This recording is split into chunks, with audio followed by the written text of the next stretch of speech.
Bonjour à tous et bienvenue dans mon deuxième épisode de Podcast Tricot. Moi c'est Marjorie et vous pouvez me retrouver sur Instagram et sur Ravelry sous le pseudo Une tasse de laine. Je suis très contente de vous retrouver aujourd'hui pour ce second podcast. J'ai tourné le premier il y a à peu près 2 mois maintenant. Et donc je reviens pour vous raconter la suite de mes petites aventures tricotesques. Dans un premier temps, je voulais passer plusieurs remerciements. Déjà vous remercier tous ceux et toutes celles d'entre vous qui ont visionné mon premier épisode.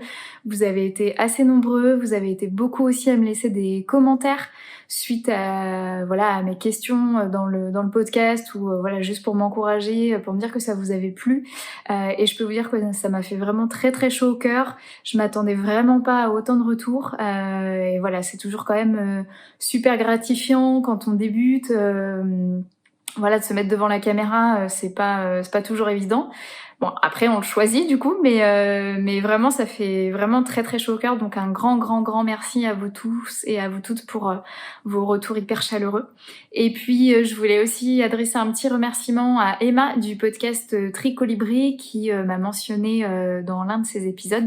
Donc Emma, si jamais tu passes par là, merci à toi et je suis toujours ton podcast avec beaucoup d'enthousiasme aussi de mon côté. Aujourd'hui, je vais vous parler d'un projet terminé, d'un projet en cours et des futurs projets que j'aimerais faire par la suite. Ce qui est pas mal, c'est que j'ai changé de système. Du coup, là, cette fois-ci, j'ai vraiment un retour caméra. Donc, a priori, je pense que l'image va être un peu mieux. J'espère que le son sera bien aussi. N'hésitez pas à me faire vos retours aussi sur les aspects un peu plus techniques, parce que je sais que... Enfin, moi, c'est mon cas en tous les cas. Quand on regarde une vidéo, c'est quand même plus sympa d'avoir une qualité de son et une qualité d'image qui soit j'arrive pas à trouver le mot, mais je vais y arriver, qui soit pratique, qui soit adapté, bref, je vais pas m'étendre là-dessus. On commence tout de suite par le premier objet terminé. Je ne vous en avais pas du tout parlé sur mon premier épisode, puisque en fait, là donc nous sommes le jeudi 15 avril. Difficile de réfléchir. Nous sommes le jeudi 15 avril et en fait, l'épisode de podcast va sortir une fois que ce projet aura trouvé sa propriétaire, qui se trouve sur l'île de la Réunion. C'est une très bonne amie à moi et du coup, je lui ai tricoté ce projet pour ses 30 ans. Donc, il s'agit du châle Erel de Eulong avec Anna et le voilà. Alors, j'espère que vous allez bien le voir. C'est quand même super d'avoir un retour caméra. Hop. Voilà. Je vous fais un petit zoom sur les détails de la laine. Oui, il est un petit peu transparent du coup. Je l'ai tricoté dans un fil de chez Maison Septembre. Dans sa base 100% mérino. C'est un fil de fingering, 400 mètres pour 100 grammes, pardon. Et c'est le coloris Rosemary. Donc en fait, il a des... Je sais pas si vous arrivez bien à le voir, mais il a des petites teintes de différents roses. Peut-être que là, vous arriverez à... Non, la lumière est pas... Ah, peut-être que dans ce sens-là, ce sera mieux. Voilà. Donc j'avais pas du tout eu le bon échantillon. J'avais un échantillon qui était beaucoup plus petit que ce qu'il fallait. Mais je pense que j'ai été très bornée parce que je voulais absolument tricoter ce fil et j'avais pas mal cherché le fil que je voulais. La couleur que Anna propose dans son patron me plaisait bien, donc je voulais rester dans des tons rosés. Et puis en fait, j'avais vu le fil... les couleurs et les types de fils que proposait Dorian de Maison Septembre qui me plaisaient beaucoup. Donc c'est un fil qui est c'est de la teinture végétale et ça c'est aussi quelque chose qui me plaît bien, qui me plaît beaucoup et qui est aussi beaucoup en lien avec mes valeurs. Donc Donc c'est pour ça que voilà, j'ai foncé bille en tête pour pouvoir le tricoter avec ce fil-là. Donc en fait, j'ai une taille de châle qui est plus petit que ce qui est attendu normalement du modèle. En fait, là sur la largeur, je dois être à un peu plus d'1,50 m et sur la hauteur ici, je dois être à 90 cm. Et de mémoire, je crois, alors la hauteur, je me souviens plus, mais sur la largeur, il doit faire, je crois, normalement quelque chose comme 1,80 m, 1,90 m. Donc j'ai 30 à 40 cm de moins. Mais au final, en fait, ça se fait, il se porte très bien aussi en écharpe, comme ça. Hop. Voilà, je trouve que ça, vous voyez, ça se porte aussi très bien comme ça, et je le trouve vraiment très très chouette. Donc Estelle, si tu passes par là, tu verras les coulisses de ton châle. En termes de construction, je l'ai pas trouvé trop difficile. Le début peut-être un peu, parce qu'en fait il faut monter. On commence par monter 3 mailles. On fait quelques rangs de point mousse et après on vient relever des mailles sur ces rangs-là. Donc en fait, mon début est juste ici. Alors je sais pas s'il va faire la mise au point ou pas. Est-ce que tu veux? Non, tu veux pas? Je sais pas si... Allez. Non, ça veut pas a priori. Bon. Il va falloir que je revoie ça pour la prochaine fois. Je sais que c'est Emma, justement, du podcast Tricolibri, qui a sorti une vidéo récemment sur... j'ai plus le nom en tête du début de la section, mais de son châle Mathilda, où elle a fait un tuto pour montrer comment débuter le châle. Et sur le châle RL, c'est la même chose en fait. C'est ce que je vous disais, de monter plusieurs rangs de points mousse et de relever des mailles sur le côté. C'est un peu la partie un peu technique, si je puis dire, puisque le fait de relever des mailles sur un tissu qui est très petit, au final, c'est pas évident. Donc, mais c'est pas infaisable, hein. Après. Bon, c'est pas ultra net sur mon châle, parce que c'était la première fois que je le faisais, mais c'était pour la partie un peu technique du début. Donc voilà, après on continue, du coup on alterne rang droit et rang envers. Là, je me suis rendu compte que les rangs envers, pardon, c'était pas pour moi, quoi. Moi, j'aime bien avoir une marée de jersey et tout faire en rang droit, enfin en maille en droit, quoi. Mais bon, c'est pour la bonne cause, comme on dit. Donc on fait des allers-retours de rang, et puis du coup on commence par faire les motifs ici, les petits motifs en étoile, hop. Et c'est pas très compliqué à faire. Pour être sûre de pas faire de bêtises, j'ai suivi un tuto qu'a réalisé Anne-Sophie du podcast Jolie Laurier, où elle explique voilà comment réaliser ce point fantaisie, ce point étoile. Donc voilà, c'est très bien expliqué, et puis il est pas très très compliqué. On prend plusieurs mailles ensemble et puis on en tricote 2 et on fait un jeté entre les deux pour rester sur le même nombre de mailles et pas avoir ni d'augmentation ni de diminution. Voilà, ce que je trouve assez chouette aussi sur ce modèle, c'est toute la colonne vertébrale, on peut dire, sur le milieu qui est faite comme on fait un raglan en fait, que je trouve assez sympa. Donc voilà. Ensuite, les motifs, on continue à les faire de plus en plus rapprochés. Encore une fois, le patron d'Anna est vraiment super bien expliqué et expliqué rang par rang, donc il y a pas de mauvaise surprise. On est vraiment très très bien guidé.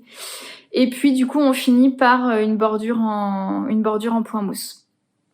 Voilà. Alors j'ai pas eu assez de fil pour faire tous les rangs. J'ai dû en calculant avec le reste de laine que j'avais, j'ai dû enlever, je crois, 6 ou 8 rangs, il me semble. Donc bon, je me suis dit que c'était pas énorme. Mais voilà, je suis vraiment hyper contente du rendu. Il s'est assez détendu au blocage et les motifs ressortent mieux, je trouve, une fois le blocage effectué. Et puis je trouve qu'il a quand même un joli drapé. Enfin, je trouve que ça rend vraiment bien. Alors, j'ai pas précisé, je l'ai tricoté en aiguille 4. C'était les aiguilles recommandées pour le fil de Dorian. Après, dans le patron, Anna recommande de le tricoter avec des aiguilles 3,75. Mais vu que j'avais déjà un petit échantillon, enfin voilà, je suis partie sur la taille d'aiguille la plus grosse qui puisse être utilisée avec ce fil-là, enfin en tous les cas qui était recommandée pour pouvoir le faire. Je trouve que le rendu est pas mal parce qu'il y a il y a une légère transparence. Alors je sais pas si c'est voulu dans le modèle ou pas, mais enfin moi ça me choque pas en tout cas. Je trouve que du coup ça lui donne un aspect assez léger. Et non vraiment je suis hyper contente du rendu. J'espère qu'il va plaire à Estelle. Et non, premier châle, donc je suis vraiment plutôt contente de ce projet. Et du coup, je vais le faire partir direction La Réunion demain, je pense. J'espère qu'il va arriver à bon port. Je pense qu'il arrivera pas en temps et en heure, mais en tous les cas, ouais, je suis vraiment très contente du rendu. Je vous cache pas que j'en avais un peu marre à la fin parce que j'étais vraiment en monoprojet depuis un mois en fait. Je l'ai commencé le premier week-end des vacances scolaires de février, donc j'ai dû le commencer fin février, je crois, et puis je l'ai terminé hier, donc j'ai mis un bon mois et demi pour le faire. Voilà, mais pas très orthodoxe puisque pas le bon échantillon, pas les mêmes dimensions. Enfin voilà, j'ai rien fait comme entre guillemets comme c'est recommandé dans le patron, mais je suis quand même ultra contente du rendu. J'espère qu'Estelle va être contente. Est-ce que je vous ai tout dit là-dessus? Je pense. Je vous ai dit de quel fil il s'agissait, le patron. Bah voilà, je vous ai tout dit. Donc, si vous débutez, bah allez-y. Il n'y a rien de sorcier si vous savez faire augmentation, diminution, relever des mailles, le point fantaisie, il n'y a rien de compliqué vraiment. Lancez-vous. Ça fait des trucs quand même vachement sympas. Donc voilà. C'est pour du coup le seul projet terminé. Si j'ai fait, alors je vous fais une petite parenthèse, mais j'ai fait un 3e Frida Headband pour ma maman cette fois-ci. Ouais, j'ai la laine qui est là. Que j'ai tricoté dans une laine de chez Fonty cette fois-ci. Je crois que c'est la référence moustache. Et dans le coloris 402. Donc je sais pas, il y a un peu de lumière quand même. Si vous allez voir quelque chose, j'essaye de faire la mise au point en même temps. C'est un fil qui est vraiment très très fin parce que on est sur du 50 grammes pour 225 mètres. J'ai dû... normalement, on monte 36 mailles pour le Frida Headband. Et là, vu que le fil était quand même très fin et que auparavant je l'avais tricoté avec de la laine de chez Lena Mouret, c'était la Athéna, c'était de la Deka, et de la Deka aussi de chez Fonty. Là, j'ai dû faire 40 mailles, je crois. Donc bon, ça fait pas une très grande différence, mais vu la finesse du fil, j'ai rajouté quelques mailles pour être sûre qu'il soit suffisamment large en fait sur la tête. Donc voilà, j'ai dû le tricoter en 1 ou 2 semaines, je crois. C'est une laine qui est assez élastique. Et du coup, oui, il y avait certains d'entre vous qui m'avaient, dans les commentaires du dernier épisode, vous m'aviez donné des petits tips, puisque je vous racontais quand j'avais rabattu c'était mon 2e Frida Headband, où je l'avais pas encore fait, il était en cours. Mon rabattage était vraiment élastique sur la fin. Enfin, du coup, la largeur au début du headband et la largeur à la fin n'étaient pas la même en fonction du rabattage que j'avais fait. Donc, merci pour vos retours. J'ai essayé de faire un rabattage un peu plus élastique cette fois-ci, mais ça a encore pas fonctionné. Donc, je me demande si il faudrait pas si toutefois je retricote un autre, ce qui ne serait pas impossible. Parce que c'est quand même un petit projet qui se fait vite et c'est des cadeaux assez sympas. Je me demande si j'essayerais pas de faire un rabat souple comme c'est préconisé là sur sur le RL, le châle RL de Longue avec Anna, où voilà, on tricote 2 mailles et puis après on retricote sur à partir de l'aiguille droite, on retricote les 2 mailles ensemble. Donc parce que je trouve que le rabat était vraiment plutôt bien sur mon châle, je vous l'ai pas montré d'ailleurs. Alors c'est pareil, je sais pas si la mise au point va se faire, mais alors est-ce que j'arrive à quelque chose ou pas? Non, il veut pas. Il va falloir que je règle ce truc de mise au point. Mais si je fais comme ça va pas donner grand chose non plus. Oh là là, c'est pas terrible mon truc. Hein. Bref, je trouvais que le rabat était quand même relativement net et assez joli. Donc voilà. Je tenterai, si jamais je refais un Frida Headband, je tenterai peut-être ce rabat-là. Et je vous tiendrai au courant. Il y avait une personne d'entre vous qui m'avait conseillé aussi de faire un rabat élastique, mais de faire juste une maille sur 2. C'est-à-dire que quand on fait une maille, on fait un jeté, on en refait une autre. C'est pas du tout académique ce que je vous raconte, j'ai l'impression de parler chinois. J'espère que vous me comprenez. Et du coup, de faire un jeté, une maille sur 2, plutôt que de faire un jeté à chaque fois pour le rabattage. Donc peut-être que j'essaierai aussi cette technique-là, et puis si toutefois j'en refais, je vous redirai ça. Donc voilà, j'ai pas de photo de ce headband, parce que je l'ai offert à ma maman déjà, mais a priori, il a l'air de lui tenir chaud aux oreilles. Et c'est une laine qui se détend aussi un peu au blocage. Et du coup, il était un petit peu trop grand. Alors après, c'est pas évident de jauger la taille de tour de tête quand on le fait pas pour soi et qu'on peut pas mesurer en direct sur la tête. Mais ouais, ça s'est un petit peu détendu au blocage et du coup, il était légèrement trop grand. Mais sinon, c'était une laine sympa et je pense que j'ai peut-être de quoi en faire un autre. Donc on verra bien. Ça fera terminer les restes. Ah oui, ce que je vous ai pas dit aussi, c'est vraiment n'importe quoi. Je reviens encore sur mon châle RL. J'ai utilisé à peine 2 écheveaux du coup de fingering pour le faire. Je crois que Anna recommandait 3 écheveaux. Mais comme je sais que a priori je tricote plutôt lâche, et j'avais vu aussi, c'était Elise du podcast Stitches qui l'a fait et qui dans sa vidéo, si je me trompe pas, disait qu'elle l'avait tricoté avec 1 écheveau et demi. Donc je m'étais dit, je pense que 2 écheveaux ça devrait suffire. Donc voilà, bon bah du coup j'ai adapté en fonction de ce qui me restait puisque là c'était trop tard pour en recommander et pouvoir faire vraiment le nombre de rangs qui était demandé. Je pense que j'ai vraiment fini avec mon châle. On va passer au projet en cours que je vous avais montré du coup la dernière fois. C'est toujours mon Scafell de Longue avec Anna. Hop hop hop.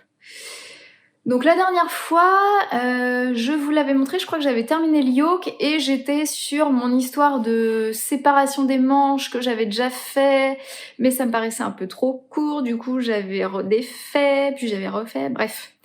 Donc je l'ai un petit peu avancé, j'ai un peu tricoté dessus après le podcast là, quand est-ce que j'ai sorti le premier podcast? C'était fin février, donc ouais, sur fin février, début mars.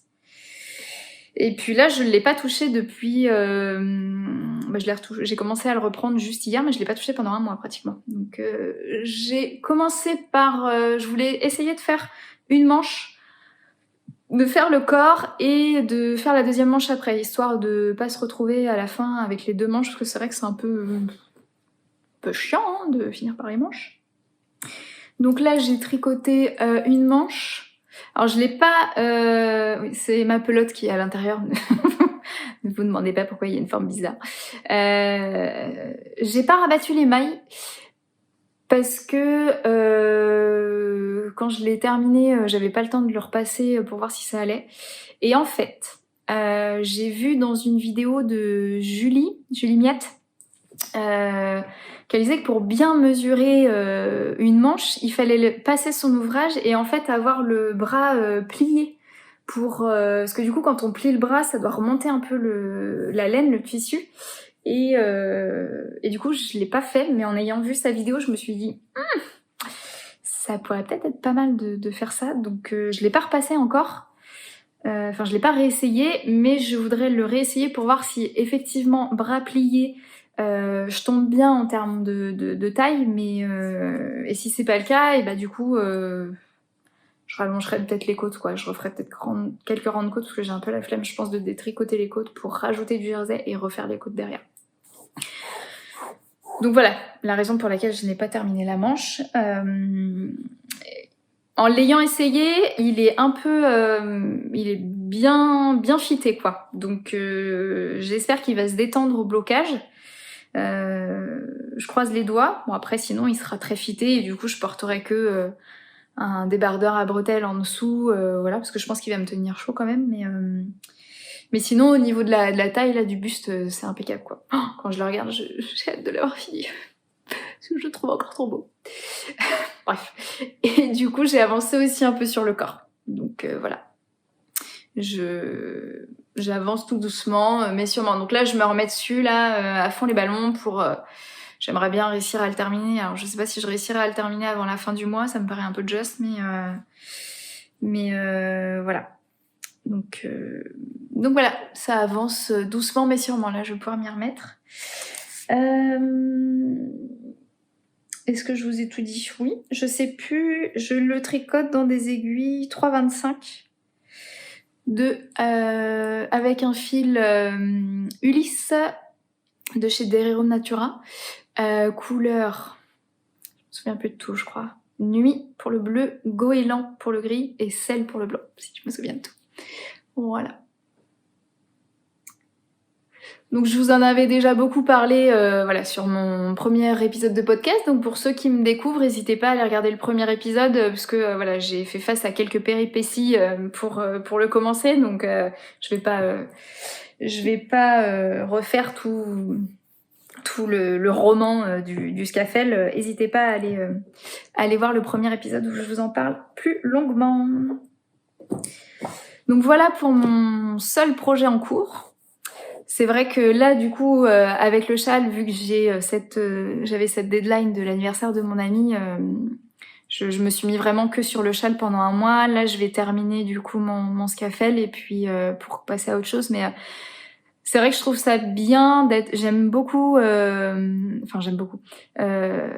bien ne pas être sur 4 ou 5 projets en même temps, quoi, parce que sinon j'ai l'impression de pas avancer, ça me stresse, surtout si c'est pas pour moi et que c'est pour des cadeaux ou autre. Enfin voilà, le tricot c'est quand même censé être du plaisir, etc. Et j'ai pas envie de me stresser pour ça. Bien que je le fasse, hein, quand c'est comme je vous dis, des cadeaux à offrir, etc. On se met la pression, on veut que ça soit bien fait, etc.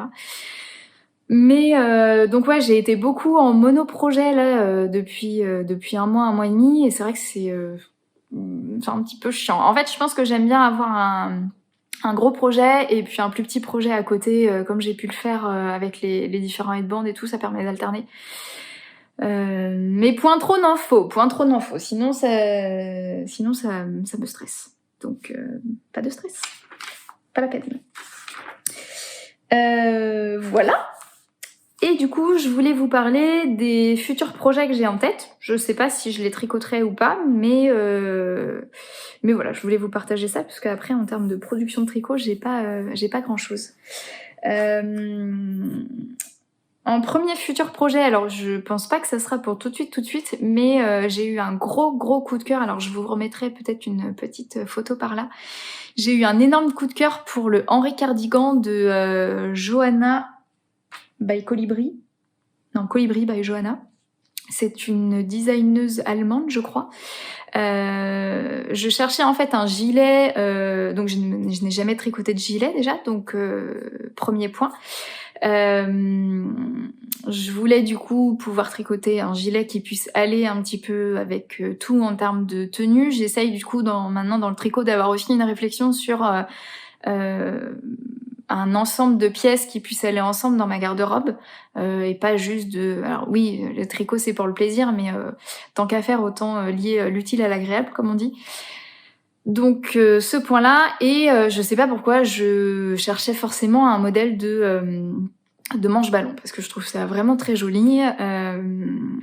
Je ne sais pas du tout si ça me va. Il faudrait peut-être que j'en essaye un, du coup, avant de me lancer là-dedans. Donc j'avais vu le Silverleaf de Long avec Anna qui me plaisait beaucoup, mais c'est vrai que j'ai déjà tricoté 4 ouvrages de Long avec Anna, et du coup j'avais aussi envie de découvrir d'autres designers ou designeuses. Et j'ai vraiment flashé sur ce modèle. Du coup, avec les manches ballons, ça fait un espèce de... Enfin, on a l'impression en tous les cas que ça fait un gilet vraiment tout doux. Et j'adore le détail des bandes en fait sur les bras et sur le bas du gilet avec le point mousse. Enfin, vraiment, j'ai pas réfléchi, je l'ai vu, j'ai trop flashé dessus et du coup j'ai acheté le patron direct. Je crois alors je l'ai pas trouvé sur Ravelry. Je ne sais pas si elle ne met aucun modèle sur Ravelry ou non. Du coup, je suis allée voir sur son site internet. C'est là-dessus, enfin c'est sur son site que je l'ai acheté directement. Donc je n'ai pas pu voir du coup, puisque je cherchais sur Ravelry pour voir dans quelle laine il avait été tricoté, etc. Et en fait, j'avais pas capté le truc, mais en regardant le patron, une fois que je l'avais acheté, il se tricote du coup que en mohair.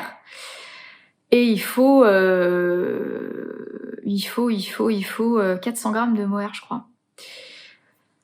Donc autant vous dire qu'en termes de budget, ça fait quand même un peu beaucoup. J'ai fait mes petits calculs, ça revient quand même à un budget. Je suis pas très... Alors après, c'est vraiment mon avis ultra personnel. Je suis pas forcément pour acheter des laines de chez Drops, par exemple, alors que je n'ai jamais tricoté, donc mon avis ne se base pas sur la qualité de la laine ou autre. Et encore une fois, ce n'est que voilà mon avis propre. Je comprends carrément qu'il y ait plein de monde qui tricote avec les laines Drops parce qu'en plus ils proposent une gamme quand même assez élargie et assez intéressant. Mais effectivement, en termes d'origine de la laine, de tout ça, j'avais regardé aussi une vidéo, je crois, de Camille Depan qui disait qu'elle avait pas forcément réussi à avoir de réponse de la marque, et c'est vrai que c'est des choses, moi, qui m'importent dans l'achat de laine autant que possible. Et du coup, parce que je me suis dit, voilà, ça va être si je le tricote en mohair, ça va être un projet qui va me coûter très cher, donc potentiellement je peux repasser sur une laine qui serait beaucoup plus abordable. Donc il y a de la laine de chez Drops qui pourrait convenir, mais voilà, j'ai pas forcément envie de tricoter avec cette laine-là. Alors peut-être à tort, hein. Bref, et du coup, j'ai envoyé un mail à la designeuse en demandant si potentiellement il pouvait être tricoté avec un fil de fingering et un fil de mohair. Donc a priori, ça serait possible. Il faudrait juste que je refasse un échantillon pour voir ce que ça donnerait. Mais je pense que je vais partir là-dessus. Donc comme je vous dis, ça sera pas pour tout de suite. Déjà, il faut que je finisse mon pull et je pense qu'après, je vais vous en parler, mais j'ai d'autres projets à faire avant. Mais je pense que je vais partir là-dessus. Et alors, soit j'ai un peu un dilemme, soit je le tricote en blanc ou un blanc cassé, parce que je n'ai aucun vêtement blanc dans ma garde-robe. Et ça va avec tout. Soit je le tricote dans un bleu péchu, un peu bleu roi ou bleu électrique, quoi. Parce que je trouve que j'en ai vu un sur des formations de tricoteuse. Je sais pas si ça vous fait la même chose maintenant, mais quand je croise des gens dans la rue, ou on voit des copains, ou dans la famille, enfin bon bref, et qu'on voit des jolis pulls en laine ou non du commerce, on se dit ça serait pas mal quand même comme modèle, ça me plaît bien, je pourrais le tricoter et tout, bref. Et bref, j'ai vu un gilet comme ça, un peu doudou, avec des manches assez bouffantes sur quelqu'un en bleu électrique, et mon dieu, il était trop beau. Donc comme j'adore le bleu, en plus ça irait bien avec mes yeux, bon bref. Voilà, donc projet en réflexion. N'hésitez pas à me faire vos retours aussi. Si vous avez déjà eu des expériences de patron que vous avez tricoté peut-être en fingering et mohair alors que c'était à la base censé être que du mohair. Si vous avez des retours d'expérience à me partager, je suis preneuse. Donc ça c'est pour le premier futur projet.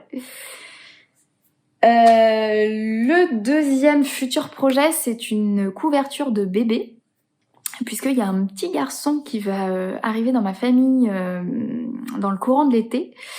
Et du coup, alors j'en ai pas encore parlé aux parents, je vais quand même leur demander leur avis de savoir si ça leur plairait ou non. Mais pareil, première fois que je tricoterai une couverture de bébé, alors dans mon esprit, je ne pense pas que ça soit trop compliqué, mais ça reste à voir. Je vous mettrai aussi une petite photo là. J'ai trouvé le modèle en vol de Solène Qui Loirer. Je suis désolée de la prononciation. Il est disponible sur Ravelry, vous pouvez voir le modèle que je trouve vraiment très joli. Il y a un motif en plus de dentelle que je trouve vraiment très joli. Moi, j'ai jamais fait de dentelle encore, donc ça serait un nouveau challenge, on va dire, une nouvelle découverte, un nouvel apprentissage. Ce que je trouve chouette, c'est qu'il y a 3 tailles proposées.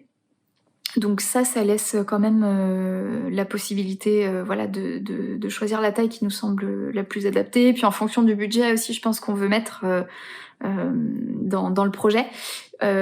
Sur sa page Ravelry, elle l'a tricoté en Cyrano de chez Derirum Natura. C'est un fil de catégorie Aran. Pareil, je n'ai jamais tricoté de fil de catégorie Aran, donc ça serait l'occasion.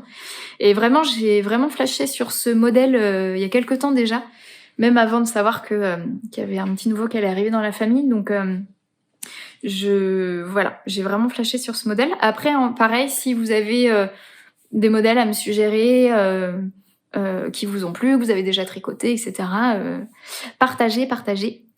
J'irai regarder ça. Donc ça, il faudrait que je le fasse.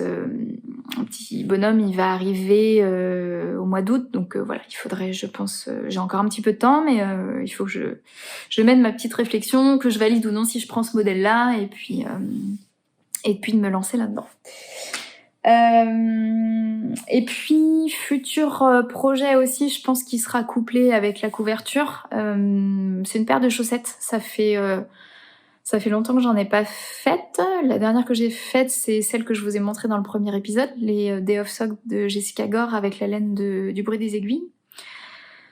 Parce que là, vu que j'étais sur un châle, un pull, là, je vais avoir besoin de petits projets pour avoir l'impression d'être un peu plus productive.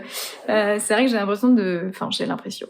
Après, chacun fait comme il peut et comme il a envie, mais je pense pas être aussi productive que d'autres tricoteuses qui montrent beaucoup plus de projets dans leur podcast.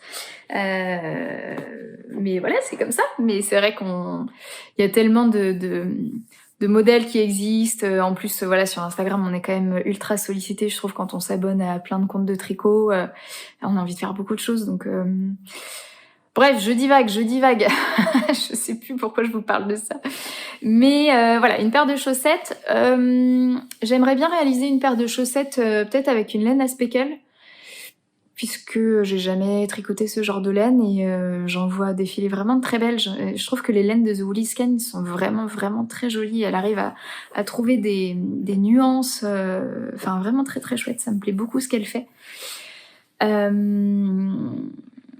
Et du coup, peut-être un modèle, vu que la dernière fois, c'est un modèle avec de la laine autorayante que j'ai faite, là, peut-être faire plus un modèle avec de la dentelle ou avec un motif.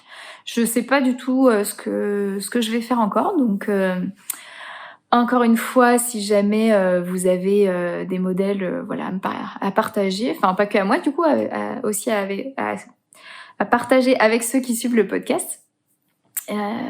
Peut-être qu'il y a des petites pépites que je n'ai pas encore vues. J'ai pas envie d'avoir trop de dentelle. Enfin, j'aime bien la dentelle, mais à petite dose en fait. Donc voilà, je vais fouiner un petit peu les recoins de Ravelry, d'Instagram pour voir vers quel modèle je me lancerai. Donc voilà, je vous ai pas montré beaucoup de choses aujourd'hui, mais j'espère que ça vous aura plu quand même.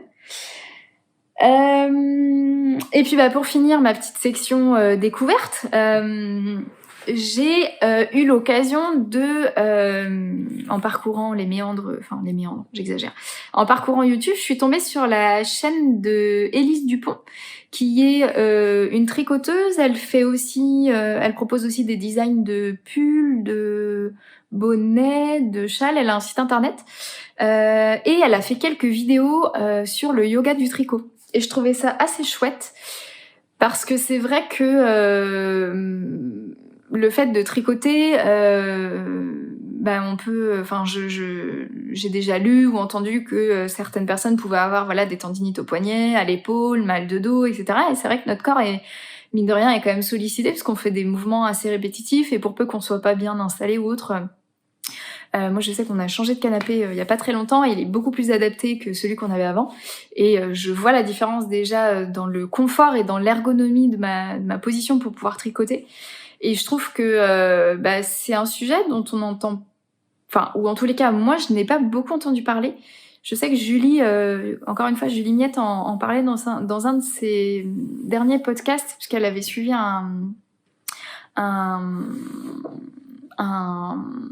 je vais y arriver. Un espèce de cours en ligne sur un événement qui avait lieu aux États-Unis sur l'ergonomie du tricot, je crois, si je dis pas de bêtises. Et du coup, je suis tombée sur la chaîne de Élise qui propose différentes vidéos où on peut faire des postures de yoga qui puissent nous soulager un minimum de nos tensions liées au tricot. C'est compliqué quand on cherche ces mots. Et voilà, je trouvais ça vraiment cool. Après, moi, je fais un peu de yoga et j'aime beaucoup ça, donc peut-être que ça me parle et peut-être que à certains d'entre vous, ça parlera moins, mais je trouve que ça a quand même le mérite. Enfin, faut en parler parce que c'est important de prendre soin de notre petit corps et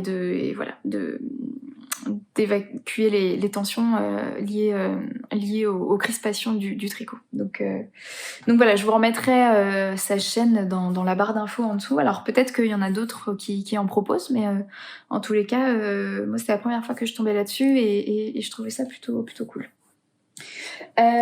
Pour terminer, je voulais aussi vous montrer un livre, alors que sûrement beaucoup d'entre vous connaissent, mais que je vous avais pas forcément montré dans le premier épisode. C'est le livre de Liz Taylor, Je me mets au tricot. Je l'avais... alors moi, il s'affiche à l'envers. J'espère qu'il s'affichera dans le bon sens pour vous. Bon, sinon, encore une fois, je vous remettrai la référence dans la barre d'infos. Je l'avais acheté chez Célia de Pelote et Bergamote quand, au moment où j'ai commencé mon pull fusil. Et il est vraiment super, son ouvrage. Donc il est construit avec différents chapitres, mais il y a des chapitres aussi sur... alors pour débuter, je vais prendre la table des matières, ça sera plus simple que de chercher mes mots pendant 3 plombes. Tac. Donc comment choisir le bon matériel, comprendre la laine, les différents types de laine qui existent et du coup bien la choisir pour l'approprier à son ouvrage. Il y a un chapitre sur l'échantillon, sur comment comprendre un patron de tricot, et puis après vraiment sur les techniques, donc le montage de mailles, les différentes façons de tricoter, etc., etc. Et franchement, il est vraiment super. Il y a aussi il y a un lexique français-anglais. Et moi, je vais vraiment piocher dedans dès que j'en ai besoin. Alors, il y a YouTube aussi, mais vu que je l'ai toujours à portée de main, c'est assez pratique. Il y a aussi des jolies photos à l'intérieur.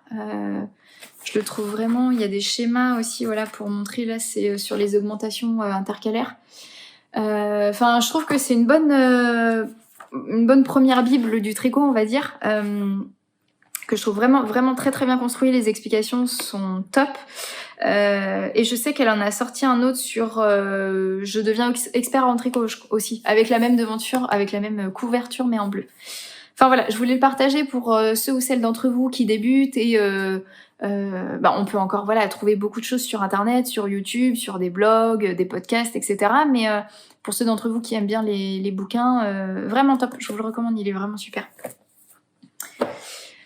Voilà, on arrive à la fin de ce 2e épisode. J'espère qu'il vous aura plu. Encore une fois, j'avais peut-être pas beaucoup de choses à vous montrer aujourd'hui, mais je voulais garder un minimum de rythme dans le podcast.